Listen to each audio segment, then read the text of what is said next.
Start करना भूल गई थी, जो मैंने कह तो दिया था कि स्टार्ट कर देती हूँ। चलिए, आज का लेक्चर तो खैर नहीं स्टार्ट हुआ, अभी तक हम रिवीजन कर रहे थे, लेकिन अगर स्टिल आपने रिवीजन भी दोबारा से सुननी होगी तो मैं जो दूसरी क्लास मेरी है वेब की, जब मैं उसका लेक्चर स्टार्ट करूंगी तो मैं स्टार्ट से ही इंशाल्लाह रिकॉर्डिंग स्टार्ट कर दूंगी, तो मे बी आप वहां से इंट्रोडक्शन भी दोबारा से दे सकते हैं। जो पिछली क्लास की रिवीजन है वो चीज़ आप वहां से सुन सकते होंगे।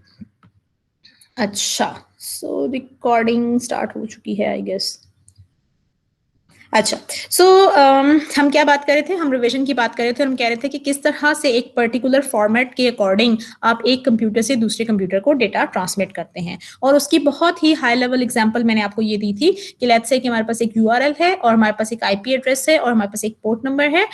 तो लेट्स से कि हम इसको किस ऑर्डर में सेट करके ट्रांसमिट करेंगे, राइट। सो इस चीज को हमने कहा था कि ये एक फॉर्मेट होता है जिसके अकॉर्डिंग आपकी दो मशीन्स में डेटा एक्सचेंज हो रहा होता है, राइट। अच्छा, उसके बाद मैंने ब्रीफली आपको ये एक्सप्लेन किया था कि जो HTTP है वो भी एक फॉर्मेट है, राइट। सो जब भी हम कोई वेबसाइट एक्सेस कर रहे होते हैं तो हम यूजुअली हम उसको उसके स्टार्ट में देखते हैं तो उसमें HTTP लिखा होता है। सो HTTP या HTTPS के आगे आपका एक्चुअल URL लिखा होता है। सो HTTP एक्चुअली क्या है? HTTP एक फॉर्मेट है जिसके अकॉर्डिंग आपका ब्राउजर और आपका वेब सर्वर डेटा एक्सचेंज करते हैं, राइट। सो फॉर एग्जांपल, अगर मैं आपको यहाँ पे एक सिंपल सी डायग्राम के थ्रू ये चीज एक्सप्लेन करूं तो ये कुछ इस तरह से हो जाएगा कि लेट्स से कि हमारे पास हमारा क्लाइंट है, राइट। सो क्लाइंट के थ्रू क्या हो रहा है कि क्लाइंट ने यहाँ पे हमारे पास एक मैसेज फॉर्मुलेट किया, ठीक है। उस मैसेज में हम क्या क्या पुट इन कर रहे होंगे? ऑब्वियसली हमारे पास जो मोस्ट इंपॉर्टेंट चीज जो हम पुट इन कर रहे होंगे वो तो हम अपना यूआरएल पुट कर रहे होंगे, राइट। सो जो हमारे पास यूआरएल है, एक्चुअली हम इस यूआरएल के साथ बहुत सा और डेटा एम्बेड कर रहे होंगे, राइट। सो फॉर एग्जांपल, जो एक मोस्ट इंपॉर्टेंट डेटा एम्बेड कर रहे होंगे वो हम एम्बेड कर रहे होंगे कि किस टाइम पे रिक्वेस्ट जनरेट की गई है। सो उसका टाइम और ऑब्वियसली जो डेट है वो हम उसके साथ अटैच कर रहे होंगे। नंबर 1 ये।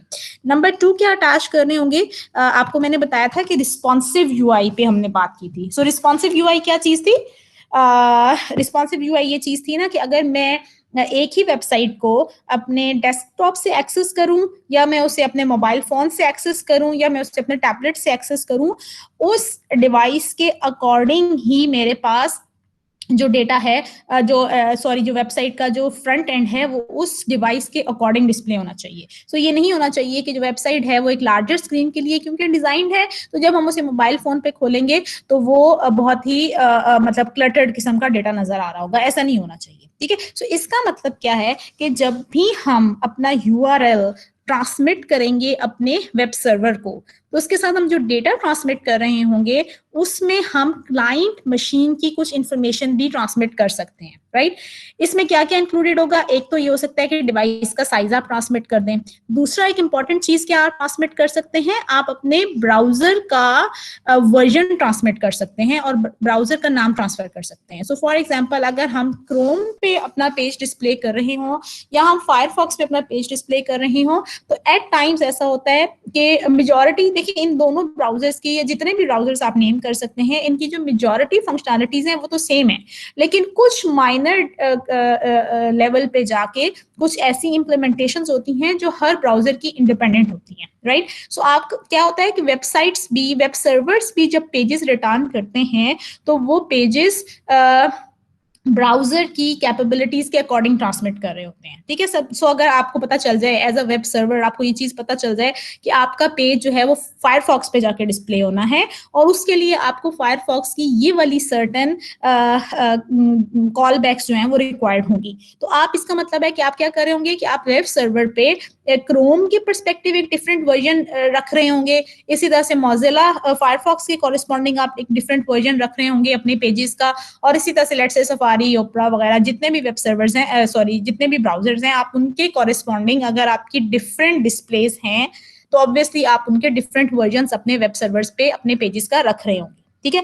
अब जब क्लाइंट साइट पे जाके एक ब्राउजर ओपन होगा और वहां से एक यूआरएल हिट होगा, तो उस यूआरएल के साथ हम जो डेटा ट्रांसमिट कर रहे होते हैं उसमें एक्चुअली हम अपने ब्राउजर का नेम और उसका वर्जन साथ ट्रांसमिट कर रहे होते हैं, राइट। तो जब ये डेटा हम यहाँ पे फॉर्मुलेट कर लेते हैं, जिसमें मैंने 2 एग्जांपल्स आपको दिए हैं, एक ये होगी कि टाइम, किस टाइम पे यूआरएल को एक्सेस किया गया है, दूसरा मैंने आपको बताया कि जी ब्राउजर की जो नेम है और उसका जो वर्जन है वो हम ट्रांसमिट कर रहे होंगे इसके साथ, प्लस और बहुत सी और इन्फॉर्मेशन होती हैं जो आप होपफुली जब अगर आपने नेटवर्क्स पढ़ लिया तो आप वहां पे आपने पढ़ ली होंगी ये डिटेल्स, और अगर आपने नेटवर्क्स पढ़ना है तो आप वहां जाके ये डिटेल्स पढ़ लेंगे। सो वेब प्रोग्रामिंग के पर्सपेक्टिव से ये चीज थोड़ा सा आउट ऑफ स्कोप हो जाएगी कि मैं इस डेटा की ज्यादा डिटेल्स आपको बताना स्टार्ट कर दूं, राइट। सो सिंपल 2 एग्जांपल्स के थ्रू मैंने आपको बता दिया कि आप एक्चुअली इस डेटा में क्या चीज एम्बेड कर रहे होंगे, ठीक है। सो अब आपका जब ये एक पैकेट फॉर्मुलेट हो जाएगा तो आप क्या करेंगे,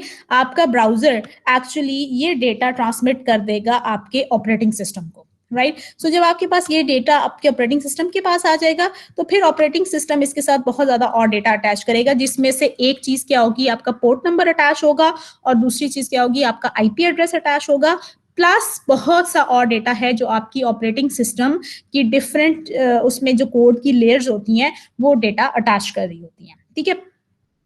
जब इवेंचुअली आपके ऑपरेटिंग सिस्टम में से भी आपका ये वाला जो पैकेट आपने फॉर्मुलेट किया था ये पास हो जाता है, तो फिर उसको ऑपरेटिंग सिस्टम फॉरवर्ड कर देता है इंटरनेट पे, राइट। सो इवेंचुअली आपका ये जो पैकेट है ये लैंड कर जाता है आपकी सर्वर मशीन पे, राइट।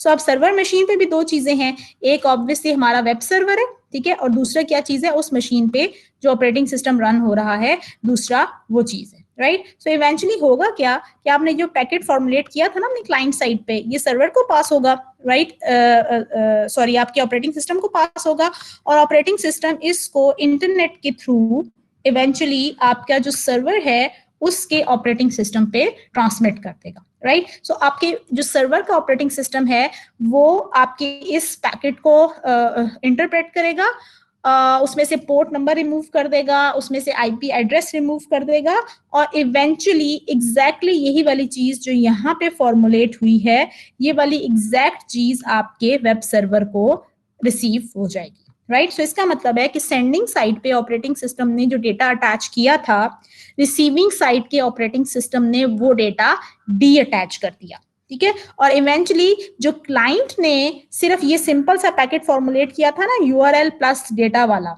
ये वाला एग्जैक्ट पैकेट जो है ये आपके वेब सर्वर को रिसीव हो जाएगा, ठीक है। सब आपका वेब सर्वर क्या करेगा, इसमें से ये दोनों चीजें एक्सट्रैक्ट करेगा, यूआरएल एक्सट्रैक्ट करेगा, डेटा में से ऑब्वियसली टाइम एक्सट्रैक्ट करेगा, ब्राउजर की जो नेम एंड वर्जन था वो एक्सट्रैक्ट करेगा, प्लस दूसरी इंफॉर्मेशन एक्सट्रैक्ट करेगा, और उसकी बेस पे एक सर्टेन वेब पेज एक्सट्रैक्ट करके वो क्लाइंट को रिटर्न करेगा, ठीक है। सो अब हमारा सर्वर क्या कर रहा होगा, एक्चुअली वो इस इंफॉर्मेशन की बेस पे अपने डेटाबेस को सर्च करेगा, ठीक है। वो चीज हमने इन डिटेल डिस्कस कर ली थी फर्स्ट लेक्चर में। सो अपने डेटाबेस को सर्च करेगा, उसमें से कॉरेस्पॉन्डिंग वेब पेज निकालेगा जो उसने ट्रांसमिट करना है, और एक्चुअली उस वेब पेज में क्या पड़ा होगा, उस वेब पेज में HTML का कोड पड़ा होगा, ठीक है। सो वो क्या करेगा, वो कहेगा अच्छा अब मैंने डेटा रिटर्न करना है तो मैं भी तो इसी फॉर्मेट के अकॉर्डिंग ट्रांसमिट करूँ ना, जिस तरह से मुझे क्लाइंट ने एक फॉर्मेट के अकॉर्डिंग डेटा रिटर्न किया है, सेंड किया है, इसी तरह से मैं भी एक फॉर्मेट के अकॉर्डिंग क्लाइंट को डेटा रिटर्न करूंगा। सो सर्वर क्या करेगा, सर्वर भी बिल्कुल इसी तरह से एक जो है वो मैसेज फॉर्मुलेट करेगा। सो फॉर एग्जाम्पल वो ये कहेगा अच्छा ठीक है, जो वेब पेज का कोड है ना, जो HTML कोड है या जो CSS कोड है या जो जावास्क्रिप्ट कोड है, जितना भी कोड है वो मैं अटैच करता हूँ टॉप पे, राइट। सो फॉर्मेट है ना, हम डिसाइड करें ना कि क्या चीज टॉप पे होगी, क्या सेकंड पे होगी, क्या लेटर होगी, एटसेट्रा, राइट। सो कोड जितना भी हमारे सर्वर ने रिटर्न करना है वो टॉप पे अटैच करेगा, लेट्स से, ठीक है। ये डिसाइड किया जा सकता है कि टॉप पे अटैच करना है या बॉटम पे अटैच करना है, ठीक है। सो वो टॉप पे अटैच करता है, लेट्स से, और उसके बाद वो क्या कहता है, वो नीचे कहता है कि अच्छा मैं बाकी इन्फॉर्मेशन एक्सचेंज करता हूँ। फॉर एग्जांपल मैं क्या एक्सचेंज करता हूँ इन्फॉर्मेशन कि ये जो कोड है ना ये है तो HTML का, लेकिन HTML के कौन से फॉर्मेट के अकॉर्डिंग है, ठीक है। सो फॉर एग्जांपल वो कह देगा जी HTML5 के अकॉर्डिंग ये जो कोड है ये डेवलप हुआ है, ठीक है। तो उस केस में आप यहाँ पे ऑब्वियसली HTML भी लिख रहे होंगे और HTML का वर्जन भी लिख रहे होंगे, ठीक है। इसके बाद क्या जनरेट कर रहे होंगे कि ये वेब पेज किस टाइम पे वेब सर्वर पे क्रिएट हुआ था, अभी वाला टाइम नहीं जब हमने सर्च करके सेंड करना है क्लाइंट को, नहीं, किस टाइम पे ये वाला वेब पेज सर्वर पे इंस्टॉल किया गया था, राइट। सो उससे बेनिफिट क्या होगा कि अपडेट्स अगर आपको चाहिए हो ना, आप चेक करना चाहें कि यार मेरे पास एक कोड पड़ा है, मैं सर्वर पे देख लूं अपडेट हुआ है या नहीं। अगर अपडेट हुआ है तो अपडेटेड कोड मंगवा लेंगे, वरना हमारे पास तो पहले से जो कोड पड़ा है वो हम यूजर को डिस्प्ले कर देंगे। सो आपको ये चीज अगर आपने पढ़ा हुआ है थोड़ा बहुत तो आपको पता होगा कि कैशे में से अगर आप कोई चीज उठा के डिस्प्ले कर देते हैं ना, तो वो ओल्डर वर्जन भी हो सकता है, राइट। सो एक्चुअली कैशे में से डेटा डिस्प्ले करने से पहले, यूजर को कैशे में से डेटा डिस्प्ले करने से पहले एक्चुअली सर्वर में से चेक कर लिया जाता है कि सर्वर के पास कोई अपडेटेड पेज तो नहीं आ गया, यानी एक पेज क्या कोई अपडेटेड वर्जन तो नहीं किसी ने इंस्टॉल कर दिया सर्वर पे। अगर इंस्टॉल कर दिया तो वहां से फिर हमें अपडेटेड वर्जन उठाना चाहिए, ठीक है। सो लेट्स से कि हम इस वजह से हम क्या करेंगे कि हम अपने सर्वर जो है वो अपने यहाँ पे जो नीचे डेटा अटैच कर रहा है, जिसमें उसने एक तो ये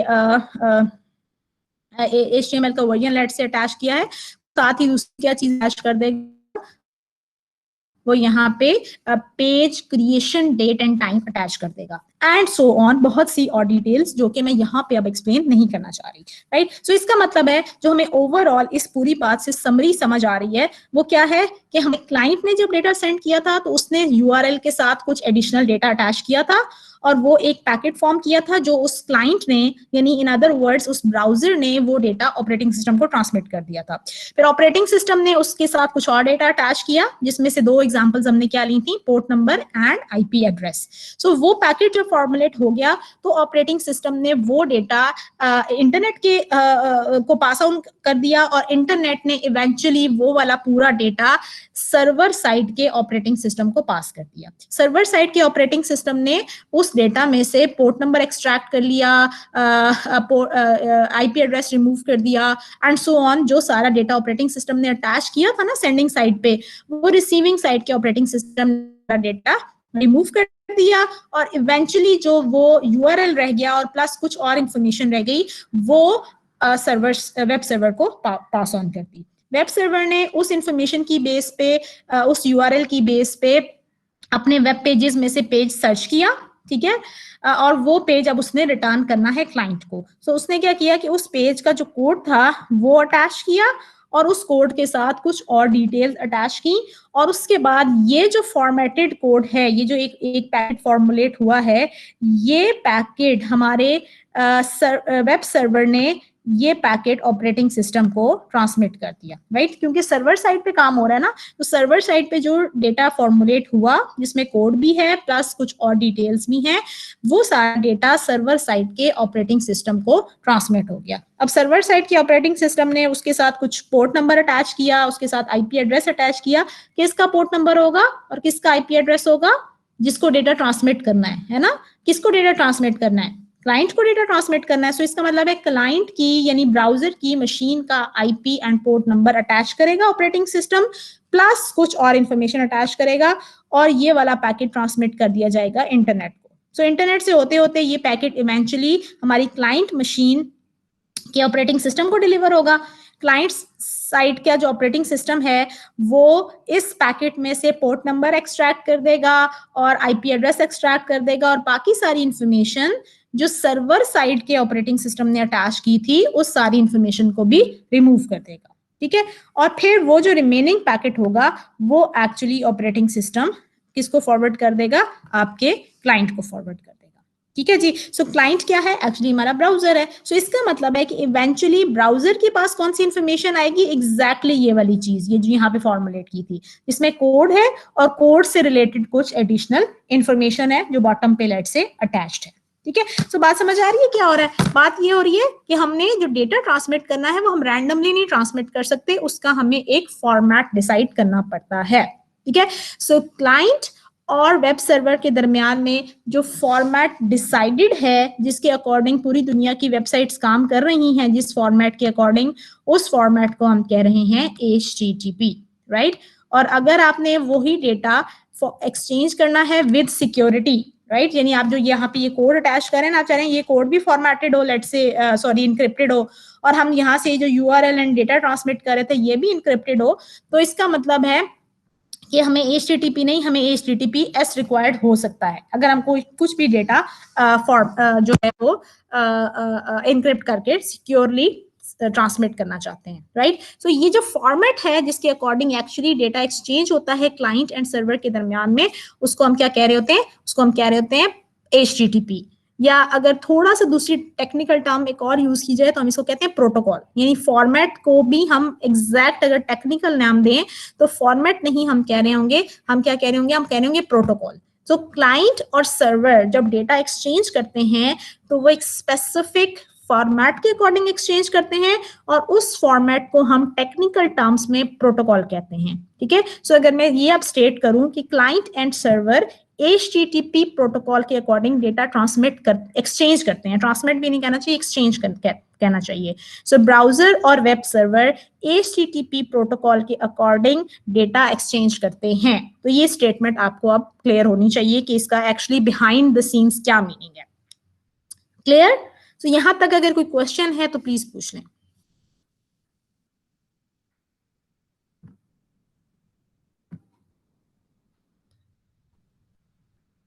कुछ समझ आ रहा है क्या हो रहा है? अब्दुल्ला, अब्दुल्ला मसूद,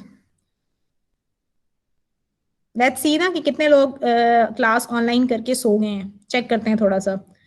जी अब्दुल्ला, यस मैम। आप हैं अवेलेबल? Yes ma'am. अच्छा, समझ आया?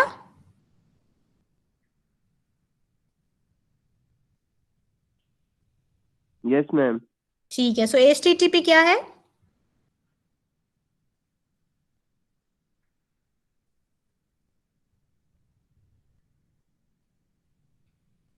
बात करें अब्दुल्ला।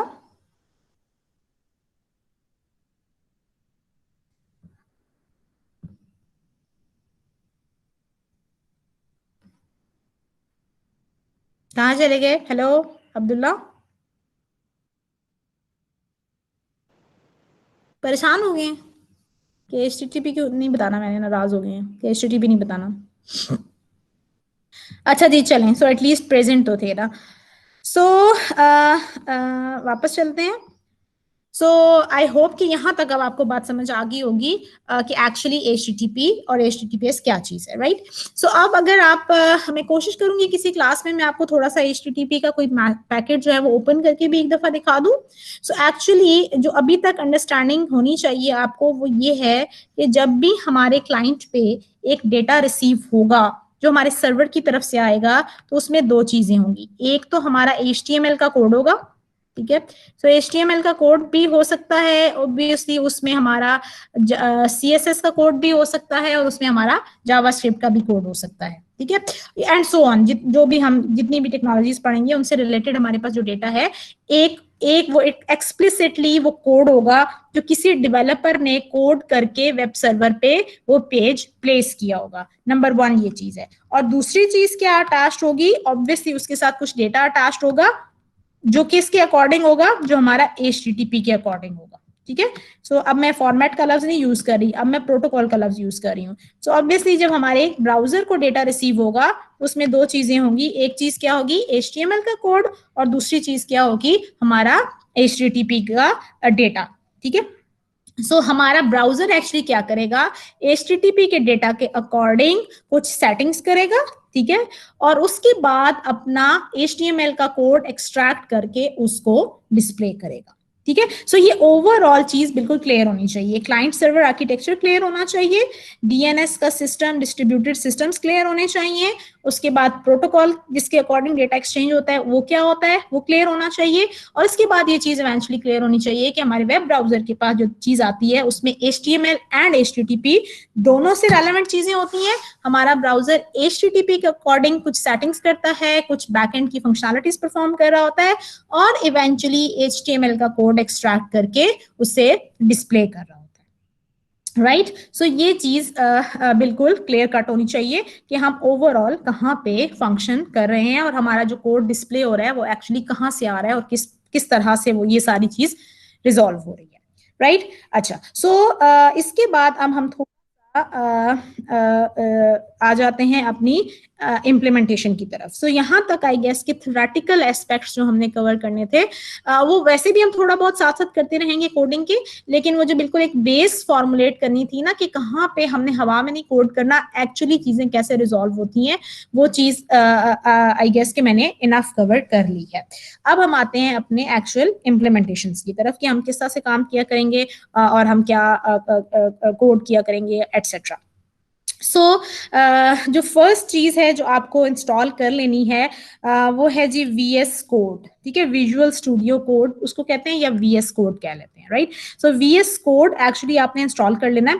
सो जब आप इसे इंस्टॉल मतलब आप इसकी वेबसाइट पे चले जाएं, विजुअल स्टूडियो VS कोड लिख लें, उसकी वेबसाइट पे चले जाएं, वहां से इसको इंस्टॉल कर लें अपने कॉरेस्पॉन्डिंग ऑपरेटिंग सिस्टम के लिए। सो अगर आपके पास विंडोज है तो ऑब्वियसली आप विंडोज का इंस्टॉल कर लेंगे। तो जब आप इंस्टॉल कर लेंगे इसको तो एक्चुअली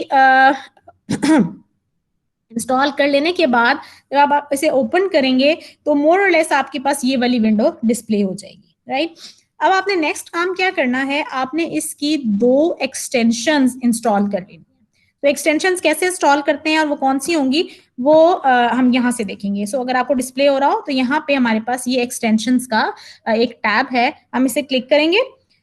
अच्छा, अब इसमें यहाँ पे देखें मेरे पास इस वक्त ये 2 इंस्टॉल्ड एक्सटेंशंस आ रही हैं, ठीक है।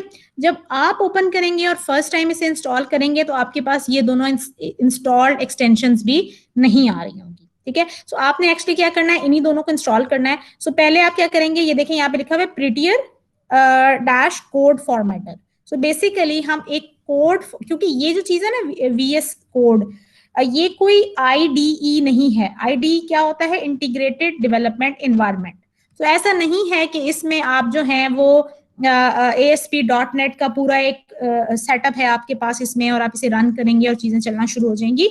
ये एक कोड एडिटर है, प्लस इसमें कुछ एडिशनल फंक्शनलिटीज भी अवेलेबल है। और वो एडिशनल फंक्शनलिटीज हम किस तरह से इनेबल कर रहे होते हैं वो हम इन एक्सटेंशंस को इंस्टॉल करके इनेबल कर रहे होते हैं, ठीक है। सो फॉर एग्जांपल अगर आप यहाँ पे देखें तो ये क्या लिखा हुआ है, ये साइड पे लिखा हुआ है कस्टमाइज। सो कस्टमाइज में क्या लिखा हुआ है, tools and languages. So tools and languages के नीचे लिखा हुआ है जी install support for JavaScript, Python, Java, PHP, Azure, Docker and more. So basically होता क्या है कि देखें कोई अगर आप किसी एक सर्टेन टेक्नोलॉजी में काम कर रहे हैं तो ऐसा नहीं है कि आप ये सारी टेक्नोलॉजीज उसमें, अब एक वेबसाइट बना रहे हैं तो उसमें ये सारी टेक्नोलॉजीज यूटिलाइज कर रहे हो। सो ऑब्वियसली क्या होता है, जब भी आप किसी एक पर्टिकुलर डोमेन में काम कर रहे होते हैं तो उसकी सर्टेन टूल्स एंड टेक्नोलॉजीज होती हैं जो कि आपने यूटिलाइज करनी होती हैं, ठीक है। सो इस तरह के जो इन्वायरमेंट्स हैं वो ये आपको फीचर देते हैं कि आप ऐसा करें ना कि आपको जिस टेक्नोलॉजी में काम करना है आप उसकी सिर्फ रेलेवेंट टूल्स एंड जो टेक्निक्स हैं या सॉरी टेक्नोलॉजीज हैं सिर्फ उनके प्लगइन्स अपने इस इन्वायरमेंट में इंस्टॉल कर लें और उसकी बेस पे काम कर लें। सो ये एक ही इन्वायरमेंट है जो बहुत सी चीजों के लिए यूज हो सकता है। फॉर एग्जांपल पाइथन डेवलपमेंट के लिए यूज हो सकता है, PHP डेवलपमेंट के लिए यूज हो सकता है, और जैसे हम अभी वेब डेवलपमेंट करने लगे हैं जिसमें हम HTML, CSS एंड जावास्क्रिप्ट पे काम कर रहे होंगे तो ये उनको भी सपोर्ट कर सकता है। तो क्या उसके लिए क्या इसका कह लें कि मॉडल क्या है, वो ये कह रहे हैं कि आप VS कोड इंस्टॉल कर लें, उसके बाद आप जिस डायरेक्शन में आपने काम करना है उस डायरेक्शन के लिए सपोर्ट इंस्टॉल कर लें, या इन अदर वर्ड्स उस डायरेक्शन के लिए एक्सटेंशंस इंस्टॉल कर लें, ठीक है। सो अभी के लिए हमें सिर्फ क्या चाहिए, हमें ये 2 चीजें चाहिए। अभी के लिए हमें एक प्रिटियर एक्सटेंशन चाहिए और दूसरी हमें लाइव सर्वर एक्सटेंशन चाहिए। क्या चीजें हैं ये भी मैं बता देती हूँ। सो बेसिकली आप क्या करेंगे, जब आप ओपन करेंगे ऑब्वियसली यहाँ पे आपके पास इंस्टॉल्ड में कुछ भी नहीं आ रहा होगा, आपने क्या करना है, आपने यहाँ से प्रिटियर टाइप करना है, राइट। तो जब आप इसे टाइप करेंगे तो एक्चुअली ये आपके पास काफी सारी चीजें ओपन हो जाएंगी। आपने क्या करना है कि इसमें से ये जो simple of all prettier dash code formatter है ये आपने इंस्टॉल कर लेना। देखिए मेरे पास इंस्टॉल्ड है ना, तो यहाँ से इसकी सेटिंग्स का बटन एनेबल्ड है। अदरवाइज अगर ये इंस्टॉल नहीं होगा तो जिस तरह से नीचे प्लगइन्स में यहाँ पे इंस्टॉल का बटन है ना, आपके लिए यहाँ पे इंस्टॉल का बटन आ रहा होगा, तो आपने उसके थ्रू इसे सिंपली इंस्टॉल कर लेना है। सो जब आप इसको इंस्टॉल कर लेंगे तो आपके पास इवेंचुअली यहाँ पे अनइंस्टॉल की ऑप्शन भी आ सकती है, डिसेबल की ऑप्शन भी आ सकती है एंड सो ऑन, राइट। सो यहाँ पे आपकी सेटिंग्स में देखिए मेरी सेटिंग्स में क्या सेट हुआ है कि this extension is enabled globally. So हम ऑब्वियसली इसको भी इसकी भी कुछ सेटिंग सेट कर सकते हैं कि ये सारी फाइल्स के लिए एप्लीकेबल ना हो, एक सर्टेन फाइल्स के लिए एप्लीकेबल हो। लेकिन खैर ये हमें करने की कोई जरूरत नहीं है, हमने अभी तक बहुत मतलब सिर्फ HTML CSS वगैरह का कोड लिखना है, तो उसके लिए ये एक अच्छा फॉर्मेटर है। सो हम इसको सबके लिए ही इनेबल कर देते हैं, ठीक है। सो जो कि ऑटोमेटिकली इनेबल्ड होता है, आपको करने की जरूरत नहीं पड़ेगी। अच्छा, अब ये है क्या, ये सिंपली एक कोड फॉर्मेटर है, राइट। सो फॉर एग्जांपल अगर मैं यहाँ पे जाती हूँ, लेट्स से कि मैं एक फोल्डर सिंपल सा बना लेती हूँ यहाँ पे, यहाँ लेट्स से डेस्कटॉप पे मैं एक बहुत ही सिंपल फोल्डर बना देती हूँ जिसमें लिख देती हूँ जी वेब लेक्चर 2, ठीक है। और जब मैं यहाँ पे गई तो मैंने ओपन किया फोल्डर और मैं डेस्कटॉप पे गई और मैंने कहा जी वेब लेक्चर 2 का फोल्डर जो है वो ओपन कर दें, राइट। तो मैंने इसे ओपन किया तो हम यहाँ पे देखेंगे ये वो फोल्डर ओपन हो गया है, लेकिन क्योंकि उसके अंदर अभी मेरी कोई फाइल्स नहीं है तो यहाँ पे ये चीज जो है वो एम्प्टी आ रही है, राइट। अच्छा, अब मैंने क्या किया, मैंने लेट्स से कि यहाँ पे प्लस करके एक नई फाइल जनरेट करनी थी, तो यहाँ पे मैंने कर दिया कि testing.html, राइट। सो ये फाइल क्रिएट की, यहाँ पे मेरे पास ये आप देखिए साइड पे पहले ये वेलकम की सिंपल स्क्रीन आ रही थी, जिसे अब ऑब्वियसली मैं क्लोज कर सकती हूँ, और यहाँ पे मेरे पास ये testing.html आ गया, ठीक है। तो यहाँ से जब मैं गई थी तो मैंने वो एक्सटेंशंस वाली चीज ओपन कर ली थी, ठीक है। जब मैं टॉप पे गई हूँ तो यहाँ पे मेरे पास ये मेरा एक्सप्लोरर आ गया है, जिसमें मेरे पास testing.html के नाम से मैंने यहाँ से ये वाले प्लस के थ्रू एक फोल्डर एक फाइल क्रिएट की है, ठीक है। अच्छा, क्विकली मुझे सिर्फ एक चीज बता दें कि ये जो मेरी पॉइंटर है, माउस है जो मेरी स्क्रीन का, ये आप लोगों को डिस्प्ले हो रहा है ना? ऐसा ना मैं बात करती हूँ इस पर्सपेक्टिव से कि आप लोगों को पॉइंटर डिस्प्ले हो रहा है और एक्चुअली वो डिस्प्ले ना हो रहा है, ठीक है। यस, हो रहा है मैम। चलें, गुड, थैंक यू। अच्छा, सो यहाँ से मैंने क्या किया था, मैंने नई फाइल क्रिएट की थी, लेकिन अगर मैं with in this particular folder कोई एक और फोल्डर करना चाहूँ तो वो ऑब्वियसली इस तरह से हो सकता है। सो फॉर एग्जांपल मैं यहाँ पे इमेजेस का एक फोल्डर बना लेती हूँ, तो फिलहाल ये क्योंकि एम्प्टी है तो इसके अंदर कोई इमेज मैंने प्लेस नहीं किया हुआ, इस वजह से यहाँ पे एम्प्टी है, राइट। अच्छा, इसके अलावा आप एक और काम क्या कर सकते हैं कि आपने अगर कोई पहले से फोल्डर जिसमें आपकी एग्जिस्टिंग फाइल्स पड़ी हुई हैं, क्योंकि जब आप असाइनमेंट्स वगैरह करेंगे तो आपके डिफरेंट फोल्डर्स क्रिएट होते जाएंगे, तो अगर आप वो ओपन करना चाहें तो आप वो भी यहाँ से जाके ओपन कर सकते हैं। सो फॉर एग्जांपल अगर मैंने जो एक टेस्टिंग फोल्डर पहले से बनाया हुआ है, अगर मैं उसको ओपन करूँ तो मेरे पास ये वाली चीज ओपन हो जाएगी, ठीक है। सो मेरे पास अब क्या हो गया कि मेरे पास मल्टीपल मतलब फोल्डर्स ओपन करने की ऑप्शन भी अवेलेबल है, ठीक है। अच्छा, सो यहाँ तक तो क्लियर हो गया। सो अगेन मैं एक सिंपल सी यहाँ पे ही अब फाइल बना लेती हूँ, लेट्स से टेस्टिंग की, और उसमें मैं आप लोगों को बता देती हूँ कि क्या काम हो रहा है। तो लेट्स से कि मैंने टेस्टिंग की फाइल ओपन की, ठीक है। अब लेट्स से कि मैं यहाँ पे कोड लिखती हूँ, ये देखिए मैं एक्सक्लेमेशन मार्क मैंने टाइप किया, तो यहाँ पे अब मेरे पास ये दो ऑप्शंस आ गई हैं, ठीक है। इसमें से मैंने फर्स्ट ऑप्शन पे ही एंटर हिट किया है, तो ये देखिए इसने मुझे एक बेसिक सा HTML का सिंपल सा कोड जनरेट कर दिया, ठीक है, जिसको अगर मैं रन करूं तो ऑब्वियसली क्या होगा, वो एक एम्प्टी फाइल होगी। सो अगर मैं रन करके दिखा भी दूं, सो ये एक फाइल है जिसकी ये देखें टाइटल यहाँ पे डॉक्यूमेंट आ गया टॉप पे, ठीक है, और अंदर क्योंकि कुछ भी नहीं लिखा हुआ था तो इस वजह से ये चीज मेरी ऑब्वियसली एम्प्टी ही होगी। अच्छा, अब ये भी है कि देखिए मैंने दो डिफरेंट फोल्डर्स ओपन किए हुए थे ना, ये वाला वो सिंपल सा था जो मैंने आप लोगों को उस वक्त क्रिएट करके दिखवाया था, वेब लेक्चर 2।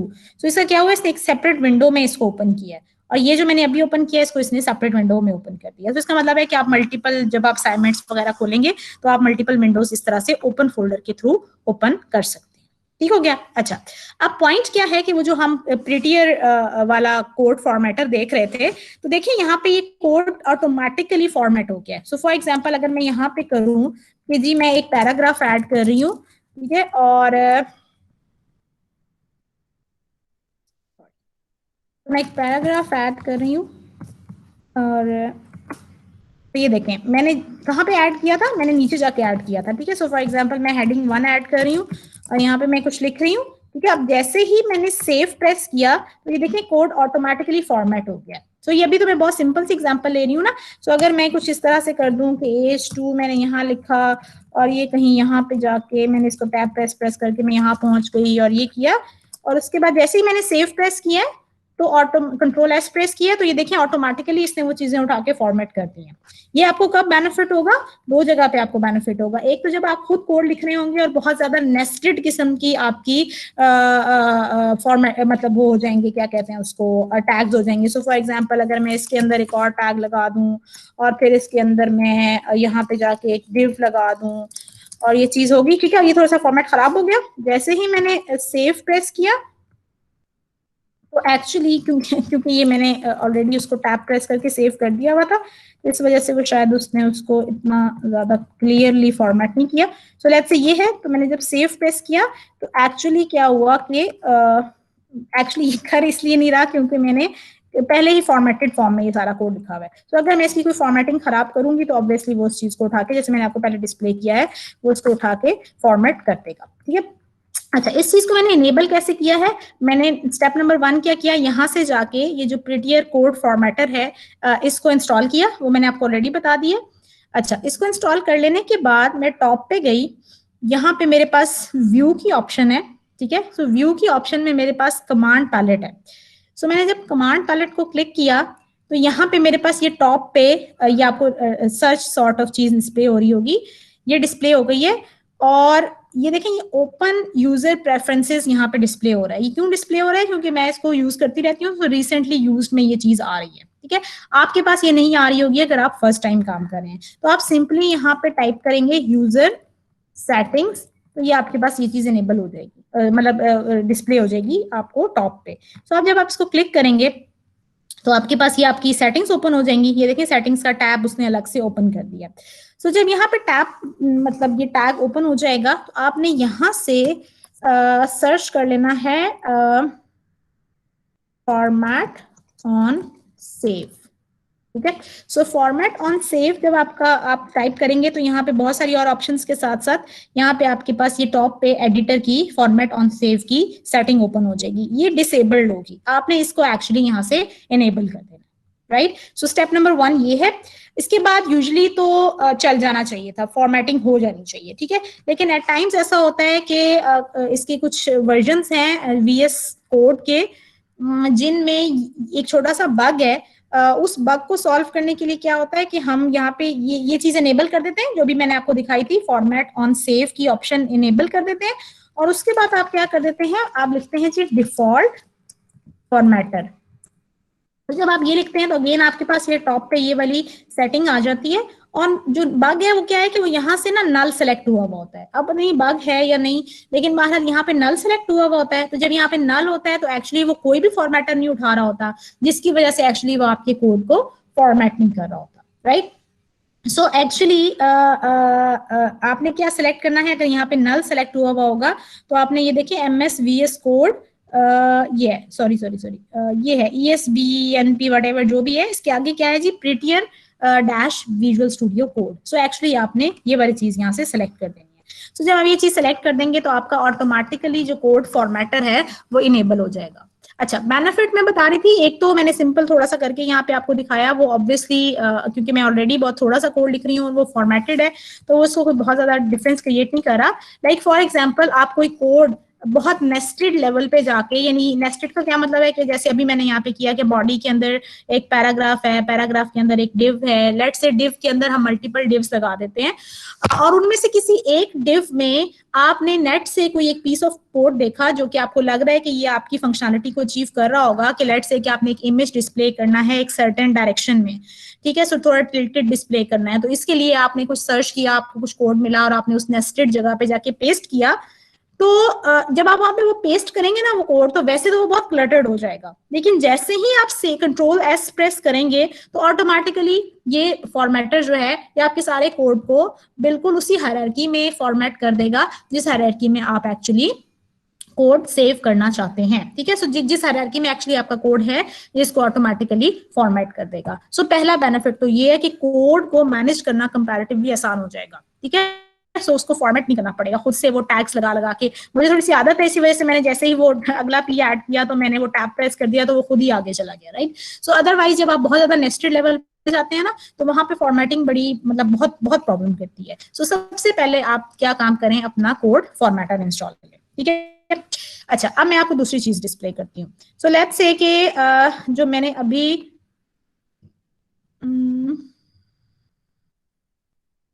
इसको मैं थोड़ा सा छोटा करी, ठीक है, और ये बैक वाले को मैं बंद कर देती हूँ क्योंकि इसकी मुझे बहुत ज़्यादा ज़रूरत नहीं है। सो आप देखें कि ये जो मैंने अभी सारा यहाँ पे ये उल्टी सीधे टेक्स्ट लिखे हैं, तो ये आपको यहाँ बैकएंड पे डिस्प्ले हो रहे हैं, ठीक है ना। उसकी रीज़न क्या है? उसकी रीज़न ये है कि देखिए, मैं जब एक्सप्लोरर में गई थी तो मैंने ये testing.html को राइट क्लिक करके ओपन विद लाइव सर्वर किया था, ठीक है। सो ये मैंने दोबारा ओपन किया तो ये दो अब डॉक्यूमेंट्स हो गए हैं, ठीक है। सो मैं एक क्लोज कर देती हूँ, एक ओपन रहने देती हूँ। तो ये देखें यहाँ पे क्या हो रहा है। सो लेट्स से कि यहाँ पे मैंने ये डिव ऐड कर दिया था, यहाँ पे मैं एक और डिव ऐड करती हूँ और इसमें मैं लिख देती हूँ जी हेलो टू वेब प्रोग्रामिंग, ठीक है। मैंने इसको जैसे ही सेव किया तो ये देखें आपको यहाँ पे हेलो टू वेब प्रोग्रामिंग नजर आ रहा है। तो एक्चुअली क्या हुआ है, अब मुझे नहीं पता इससे पहले आपने किस चीज में काम किया हुआ है।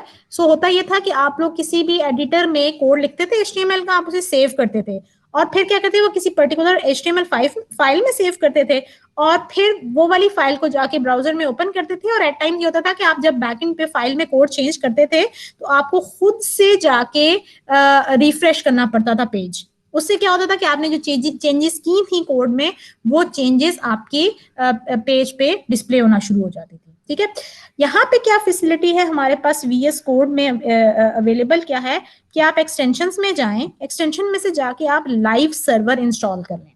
लाइव सर्वर से क्या होगा कि ये बेसिकली वो जो हमने बात नहीं की थी कि हमें अगर एक मशीन को वेब सर्वर बनाना है तो हमें उस पर एक पर्टिकुलर सॉफ्टवेयर इंस्टॉल करना पड़ेगा जिसे हम वेब सर्वर सॉफ्टवेयर कह रहे होते हैं, ठीक है। तो उसको इंस्टॉल करके आप रन कर देंगे तो वो machine as a server behave करना शुरू कर देगी, ठीक है। सो लाइव सर्वर पहला काम तो ये करेगा कि आपकी ही मशीन को एज अ सर्वर बना देगा, ठीक है। सो इसका मतलब क्या होगा कि आपकी मशीन पे ही एक वेब पेज जो है वो रन हो सकता है, ठीक है। सो एक्चुअली मतलब रन भी हो सकता है ब्राउजर में और आप ही की मशीन पे वो पेज डिप्लॉय भी हो सकता है, ठीक है। सो सर्वर भी आपकी मशीन बन गई, क्लाइंट भी आप ही की मशीन है, ठीक है। सो आप ही की मशीन पे ये जो बैकएंड पे हमारे पास ब्राउजर चल रहा है वो एज अ क्लाइंट चल रहा है और लाइव सर्वर जो है वो एज अ वेब सर्वर चल रहा है। सो आपकी मशीन हम दोनों कर सकते हैं, बेसिकली तीनों काम कर सकते हैं। डेवलपमेंट भी यहीं पे कर सकते हैं, हम एज एन क्लाइंट ब्राउजर में से जाके पेज भी रन कर सकते हैं और as a web server backend पे हम अपना पेज डिप्लॉय भी कर सकते हैं। सो सारे काम हमारी एक ही मशीन पे होना शुरू हो जाएंगे। सो अगेन आपने वही काम करना है, आपने यहाँ पे टॉप पे सर्च में जाके लाइव सर्वर लिखना है। यहाँ पे आपके पास, मेरे पास क्योंकि इंस्टॉल्ड है तो यहाँ पे सेटिंग्स की आइकॉन आ रहा है, आपके पास इंस्टॉल का आइकॉन आएगा, आप उसे इंस्टॉल कर लीजिएगा। जब इंस्टॉल हो जाएगा तो आप भी जब अपने यहाँ टॉप से अपने एक्सप्लोरर में जाके किसी भी HTML फाइल पे राइट क्लिक करके ओपन विद लाइव सर्वर करेंगे तो आपका पेज भी लाइव रन होना शुरू हो जाएगा और उसके बाद आप जितनी भी चेंजेस अपनी उसमें करेंगे, क्या कहते हैं, अपनी फाइल में जितनी भी चेंजेस करेंगे वो सारी चेंजेस जो हैं वो डिप्लॉय हो रही होगी लाइव, ठीक है। सो फॉर एग्जांपल यहाँ पे मैं करती हूँ, सो क्लिक है, तो मैंने इसको सेव किया तो ये देखें मुझे वहां से जाके रिफ्रेश करने की जरूरत नहीं पड़ी, ऑटोमेटिकली ये चीज यहाँ पे हमारे पास डिस्प्ले हो गई है, ठीक है जी। सो यहाँ तक कोई क्वेश्चन? तो क्विकली रिकॉल करवा लेते हैं कि हमने क्या काम किया है। हमने VS कोड यानी visual Studio code editor install किया, उसमें से जाके हमने एक्सटेंशंस में हम सबसे पहले गए, हमने प्रीटियर कोड फॉर्मेटर और लाइव सर्वर ये दो एक्सटेंशन इंस्टॉल कर ली। उसके बाद प्रीटियर कोड फॉर्मेटर को इनेबल करने के लिए हम टॉप पे गए, हमने यहाँ से कमांड पैलेट के थ्रू यूजर सेटिंग्स ओपन की और यहाँ से हमने अपनी दो सेटिंग्स चेंज की। पहली सेटिंग क्या थी, सेव फॉर्मेट ऑन सेव की ऑप्शन हमने इनेबल की थी और दूसरी हमने डिफॉल्ट फॉर्मेटर यहाँ से जाके अगर वो नल हुआ था तो हमने उसको प्रीटियर -VS कोड में कन्वर्ट कर दिया, ठीक है, सिलेक्ट कर दिया। सो ये काम करने के बाद हम वापस गए अपने एक्सप्लोरर पे, ठीक है। सो एक्सप्लोरर पे गए, यहाँ से जाके हमने या तो टॉप से जाके कोई फोल्डर ओपन कर लिया जिसमें हम काम करना चाहते हैं, या फिर हमने अगर डिफॉल्ट कोई मतलब पाथ था तो उसमें जाके न्यू फाइल और न्यू फोल्डर जो है वो क्रिएट कर दिया, राइट। सो यहाँ तक कोई क्वेश्चन है तो प्लीज पूछ लें। अच्छा, और फिर उसके बाद हमने ये रन करना देखा, हमने राइट क्लिक किया, open with server live server किया, और उसके बाद हमने यहाँ पे थोड़ा बहुत उल्टा सीधा कोड लिख के चेक कर लिया है कि हाँ जी ठीक है, लाइव सर्वर हमारा फंक्शन कर रहा है। ठीक है जी, सो यहाँ तक कोई क्वेश्चन? सरोज, नहीं मैम। हाँ जी, मैं यही कहने लगी थी कि सरोज को कोई क्वेश्चन होना चाहिए, नहीं है? नहीं अच्छा, मैम, नहीं है। Okay, good good. सो आगे चलते हैं थोड़ा सा, ठीक है, आगे चल के एक दो चीजें और एक्सप्लोर कर लेते हैं। सो लेट्स से कि मैं यहाँ पे जी google.com को हिट करती हूँ, ठीक है। अच्छा, एक सिंपल सा क्वेश्चन, क्योंकि मुझे ना एक्चुअली आप लोग हैं मेरा ख्याल से फाइनल ईयर के स्टूडेंट्स हैं, ठीक है, और आपने ऑब्वियसली मल्टीपल टाइम्स ये इस तरह की चीजों पे, टेक्नोलॉजीज पे काम किया होगा। सो क्विकली मुझे ये बता दें, आप में से कुछ लोग, कि आज के लेक्चर में से एक तो वो थ्योरेटिकल पार्ट था, ठीक है, वो मैं अंडरस्टैंड करती हूँ कि जिन्होंने कंप्यूटर नेटवर्क्स पढ़ी होगी उनको थोड़ा बहुत ऑब्वियसली वो चीजें रिकॉल हुई होंगी, ठीक है ना, और इनसे ज्यादा डिटेल उन्होंने वहां पढ़ी होगी, जो कि इस कोर्स में बिल्कुल जरूरत नहीं है। तो जिन्होंने नेटवर्क्स नहीं पढ़ी भी वो प्लीज परेशान नहीं होइएगा, ठीक है। अच्छा, नेक्स्ट मुझे ये बता दें कि अभी ये जो हमने VS कोड यूज किया है, ये आप लोगों ने पहले यूज किया हुआ था? Yes ma'am. Yes ma'am.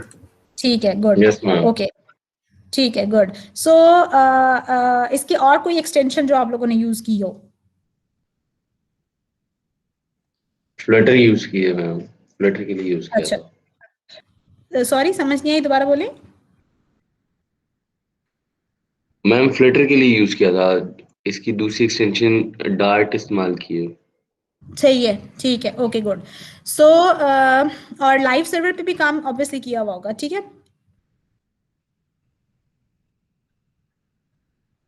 नहीं, लाइव सर्वर पे नहीं काम किया हुआ? किया हुआ।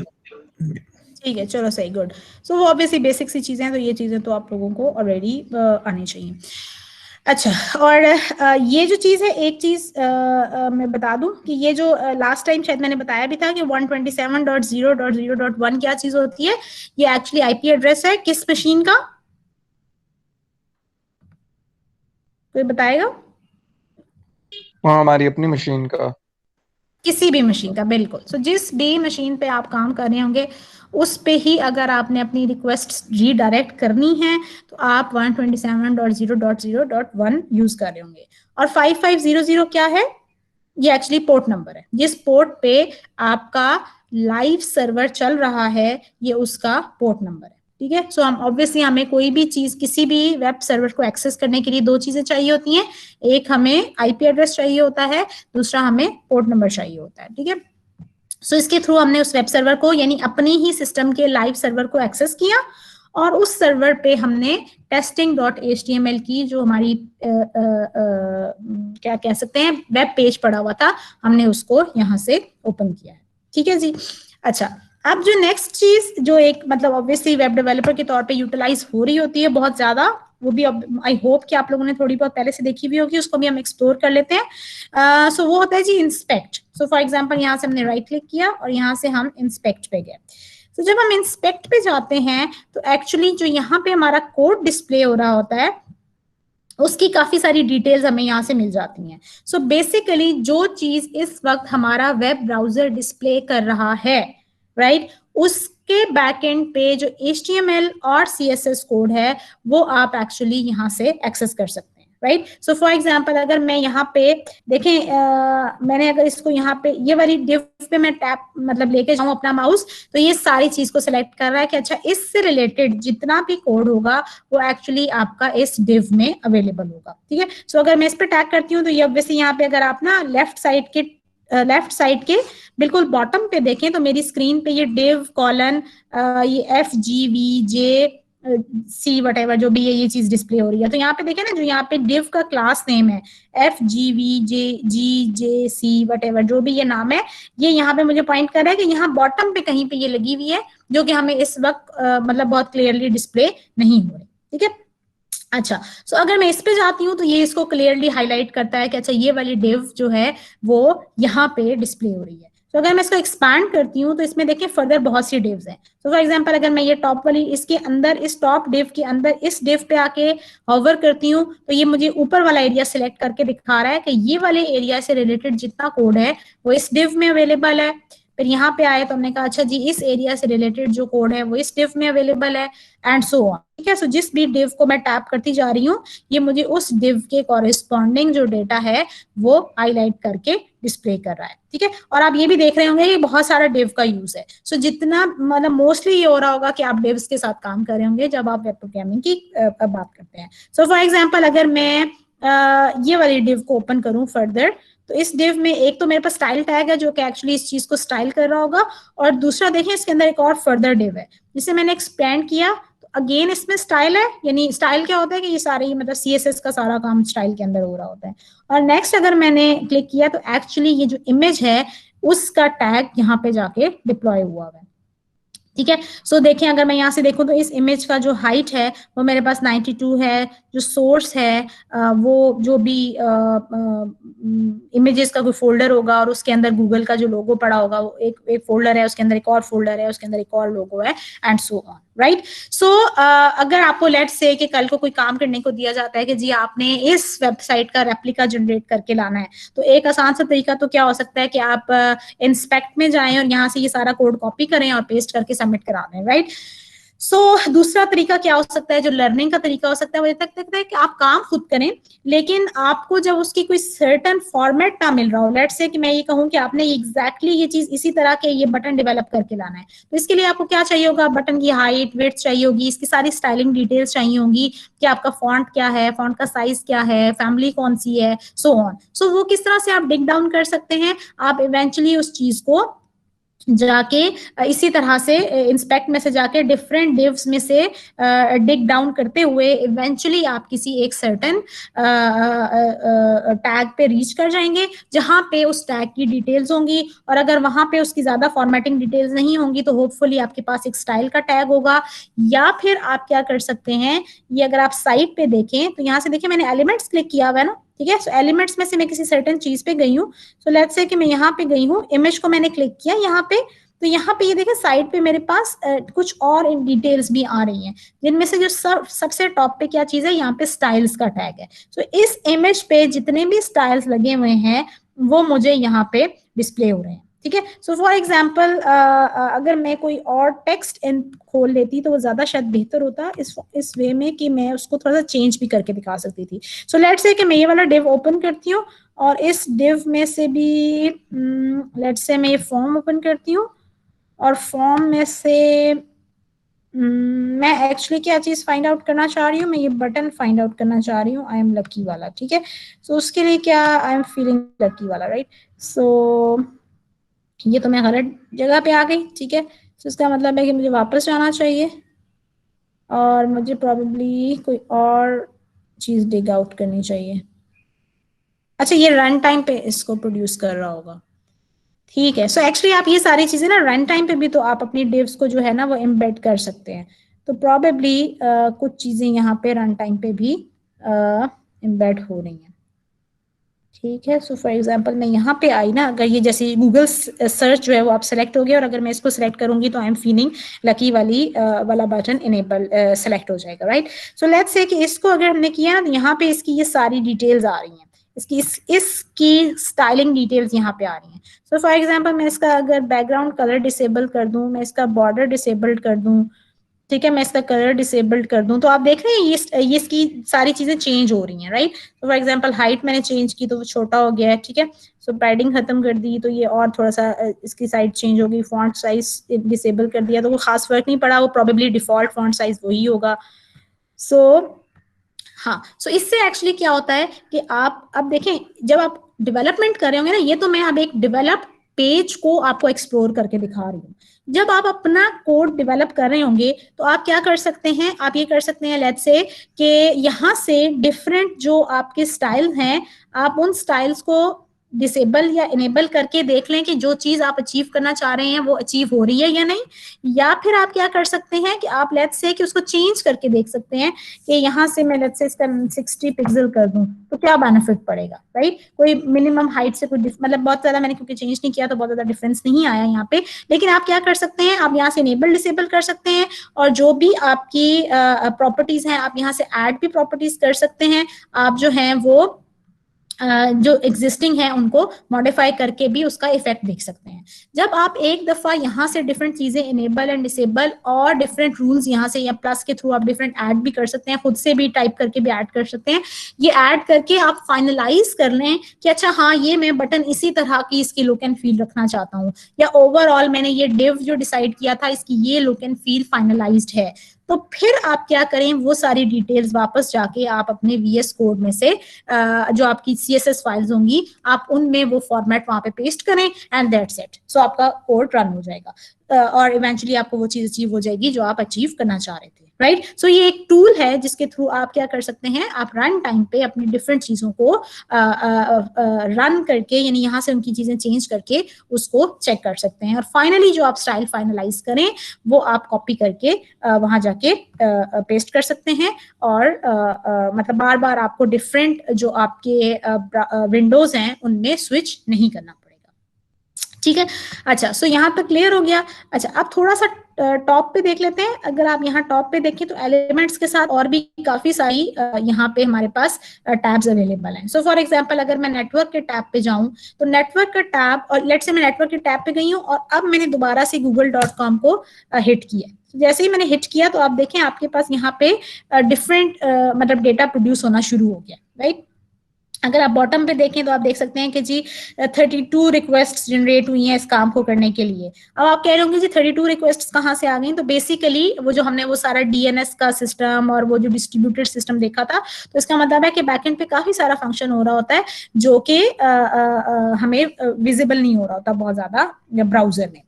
अच्छा, और यहाँ पे क्या देख रहे हैं कि जी कितना डेटा ट्रांसफर हुआ, कितनी देर में हमारा पेज लोड हुआ। अच्छा, ये देखें यहाँ पे क्या लिखा हुआ है कि जी DOM कंटेंट लोडेड कितनी देर में लोड हुआ है, 497 मिली सेकेंड्स में लोड हुआ है। सो बेसिकली DOM क्या होता है, डॉक्यूमेंट ऑब्जेक्ट मॉडल। वो क्या चीज है, वो जो यहाँ पे हमने देखा था, ये हमने देखा था ना, ये सारा कुछ जो यहाँ पे ये डिस्प्ले हो रहा है HTML के अंदर जो ये सारा कोड डिस्प्ले हो रहा है, ये एक्चुअली इसकी हायरार्की है ना। देखिए DOM डिव के अंदर एक और डिव है, उसके अंदर एक और डिव है, तो अगर हमने एक्सेस करना हो इस चीज को तो हम कैसे एक्सेस करेंगे, हम आउटर डिव एक्सेस करेंगे, उसकी क्लास है, लेट से यहाँ पे ये जो L3 वट जो भी लिखा हुआ है ये क्लास होगी, डॉट, फिर हम जिसकी इनर क्लास है उसका नाम लिखेंगे, फिर डॉट करके हम कोई पर्टिकुलर एट्रीब्यूट अगर हमने एक्सेस करना होगा तो हम वो एक्सेस किया करेंगे। सो ये क्या चीज है, ये पूरा एक मॉडल है जो आपकी मतलब आप ये कह लो कि इस पूरे मॉडल को हम प्रोग्रामिंग क्लास में भी लेके जा सकते हैं। सो हम एक क्लास बना सकते हैं जो इस पूरे कोड को अपने अंदर कंटेन कर रही हो और हम फिर उसको डॉट डॉट करके डिफरेंट क्लासेस में हम डिफरेंट एट्रीब्यूट्स को एक्सेस कर सकते हैं, जो कि हम किया करेंगे, हम आगे चल के देखेंगे इस चीज को, ठीक है। सो यहाँ तक क्लियर हो जाना चाहिए कि DOM क्या चीज होती है। सो यहाँ पे क्या हो रहा है, वो ये कह रहा है कि अच्छा जी DOM को यहाँ पे लोड करने में कितना टाइम लगा, जस्ट 497 मिली सेकेंड्स लगे, ठीक है। अच्छा, इसके अलावा फर्दर ऑब्वियसली आप बहुत सारी जो डिटेल्स हैं वो इस चीज की देख सकते हैं। फॉर एग्जांपल अगर हम परफॉर्मेंस पे आए तो यहाँ पे क्या हो सकता है कि ये देखें, यहाँ पे वो कह रहा है कि अच्छा आप रिकॉर्ड का बटन प्रेस कर दें, अब वो आपकी प्रोफाइलिंग करना शुरू हो गया, राइट। सो फॉर एग्जांपल मैंने यहाँ से दोबारा से google.com को हिट किया, ठीक है, और लेट्स से कि यहाँ से मैंने सर्च किया जी VS code formatter, so let's say कि ये क्लिक किया, ठीक है।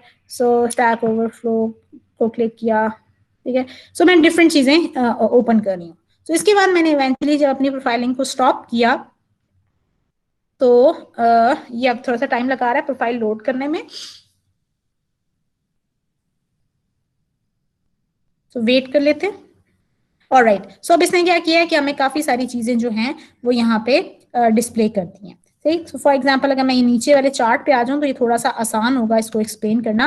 तो ये यहाँ पे क्या कह रहा है कि जी सिस्टम आइडल कितनी दे रहा है 601 मिली सेकेंड्स के लिए। आइडल का क्या मतलब होता है कि अच्छा अब इसने रिक्वेस्ट भेज दी थी तो रिस्पॉन्स आने तक ऑब्वियसली हम वेट कर रहे थे ना कि रिस्पॉन्स आएगा तो हम कुछ डिस्प्ले करेंगे। तो ये जी 601 मिली सेकेंड के लिए मतलब सिस्टम को स्टॉल किया था, स्टॉल नहीं कहना चाहिए, वेट कहना चाहिए कि सिस्टम वेट पे चला गया था।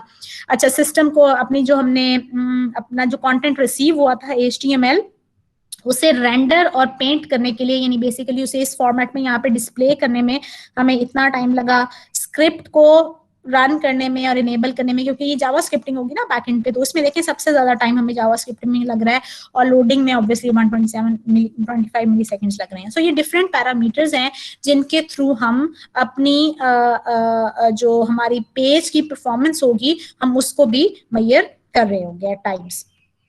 अच्छा, सो फॉर एग्जांपल यहाँ पे कॉल ट्री है, ये पूरा आपको बताएगा कि पहले किस चीज को कॉल किया गया, फिर किस चीज को कॉल किया गया, जिसके थ्रू इवेंचुअली हमारा जो ये देखें बीच में से हमने यहाँ पे लिखा हुआ है parse style sheets. So actually उसने स्टाइल शीट्स को पार्स किया है ना, जिससे उसे पता चला है कि ये फॉन्ट ये डिस्प्ले करना है, साइज ये रखना है, हाइट ये रखनी है, बैकग्राउंड ये रखना है एंड सो ऑन, राइट। सो ये सारी चीजें जो हैं वो अगर आप देखें तो यहाँ पे पूरी कॉल हिस्ट्री आ गई है कि उसने ब्राउजर ने एक्चुअली क्या चीज किस टाइम पे एक्सेस की है। इसकी हमें बहुत ज्यादा जरूरत नहीं होगी, लेकिन ऑब्वियसली हमें ये देखें पार्स HTML भी इतने सारे कामों में से सिर्फ एक चीज है पार्स HTML जो यहाँ पे डिस्प्ले हुई है, बाकी कितना काम हुआ है जो कि हमें विजुअली इतना ज्यादा नजर नहीं आ रहा होता। हम समझते हैं अच्छा ठीक है HTML आई और वो डिस्प्ले हो गया। सो एक्चुअली हमें बैकएंड पे पता चला इसके थ्रू कि काफी सारा काम है जो करने के बाद हमारा ब्राउजर एक्चुअली सक्सेसफुल होता है हमें एक पेज को डिस्प्ले करवाने में, ठीक है। सो आई होप कि थोड़ी सी ये चीज समझ आ गई होगी आप लोगों को कि बैकएंड पे क्या हो रहा होता है। सो यहाँ से आप मेमोरी से रिलेवेंट मतलब इंफॉर्मेशन भी गैदर कर सकते हैं and so on, right. So time to time अगर हमें जरूरत पड़ी तो हम इन चीज़ों को एक्सप्लोर करते जाएंगे और हम देखेंगे कि क्या कुछ अचीव किया जा सकता है इस चीज़ से, ठीक है। सो आपने क्या करना है आज, आपने थोड़ा सा इस चीज़ को एक्सप्लोर करना है। ये जो हमने अभी इंस्पेक्ट किया है इसके थ्रू आपने एक्सप्लोर करना है चीज़ों को कि यहाँ पे क्या काम हो रहा है, और एलिमेंट्स वाले टैग को सबसे ज़्यादा आपने एक्सप्लोर करना है क्योंकि हम मोस्टली टाइम जो है वो अपना यहाँ वाले विंडो पे स्पेंड कर रहे होंगे, ठीक है जी। सो यहाँ तक कोई क्वेश्चन?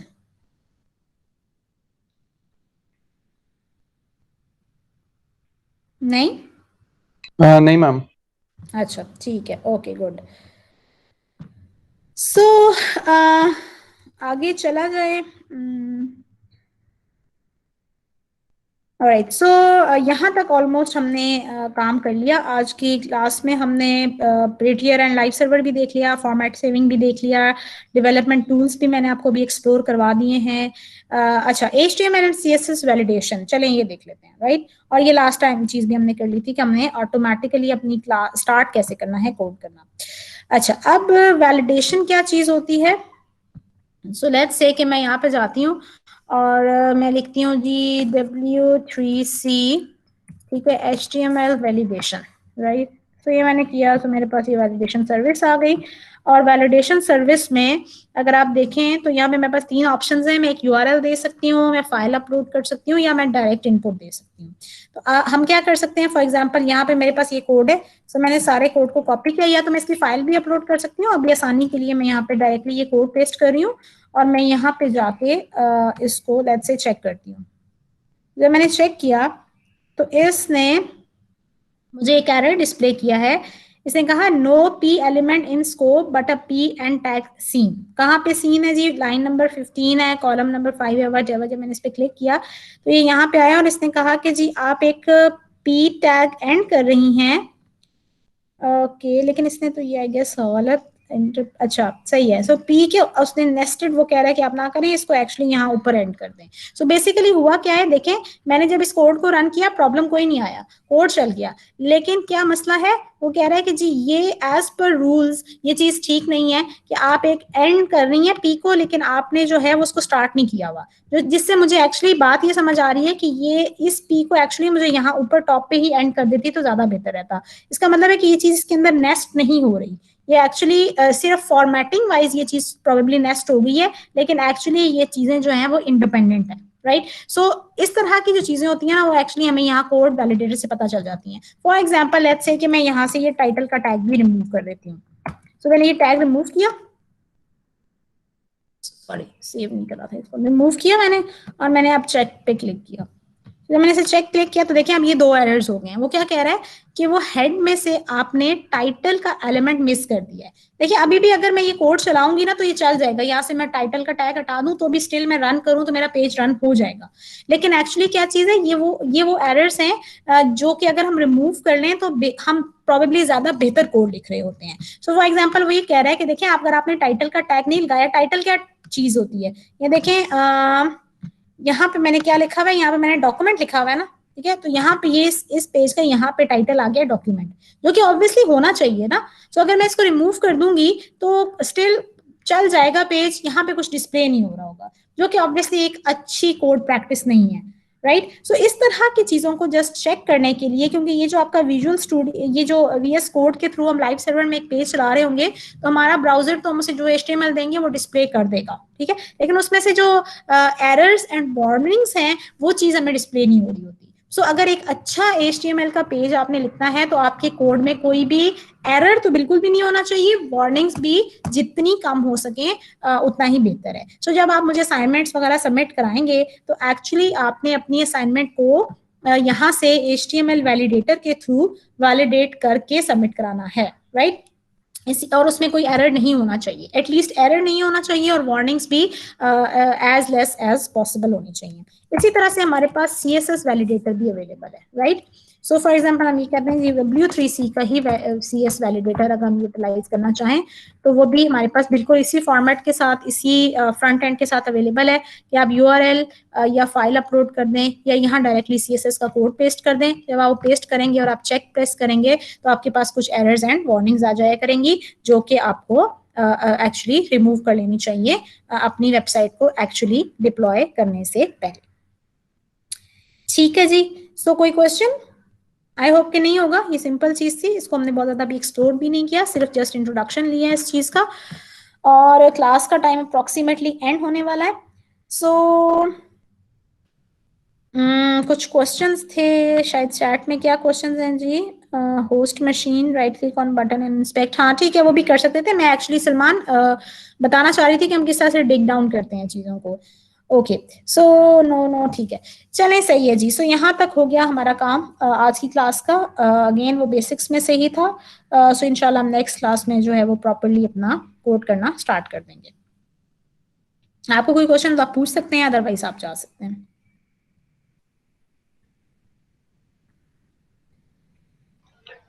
मैम अटेंडेंस का थोड़ा सा इशू था।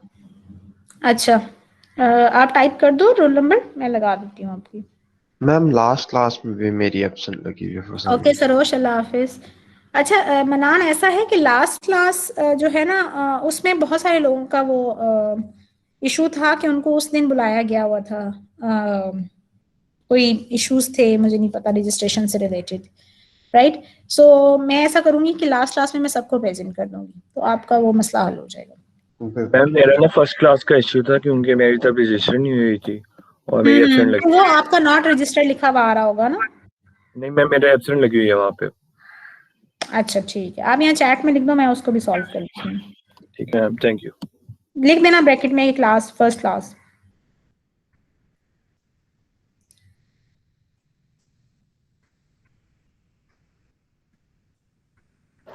अस्सलाम वालेकुम मैम, मेरी आज फर्स्ट क्लास है, मैं लास्ट थर्सडे एनरोल्ड हुआ तो मैं गूगल क्लासरूम में नहीं हूँ।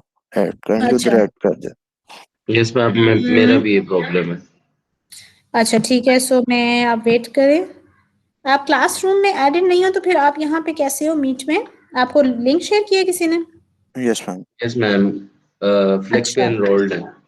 अच्छा ठीक है। सो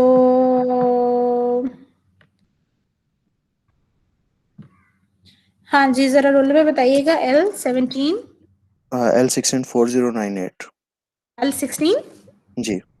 अच्छा आगे 4098। ठीक है, ये है हमाद। Yes ma'am. मैम मेरा भी है। क्या मसला था वो भी बता दें। L17 4103।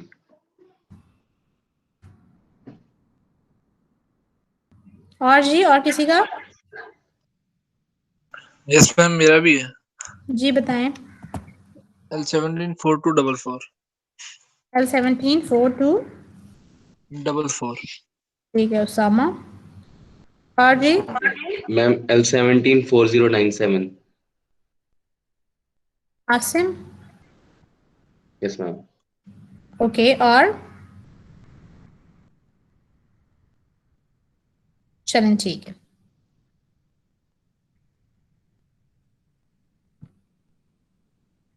ठीक है जी, थैंक यू।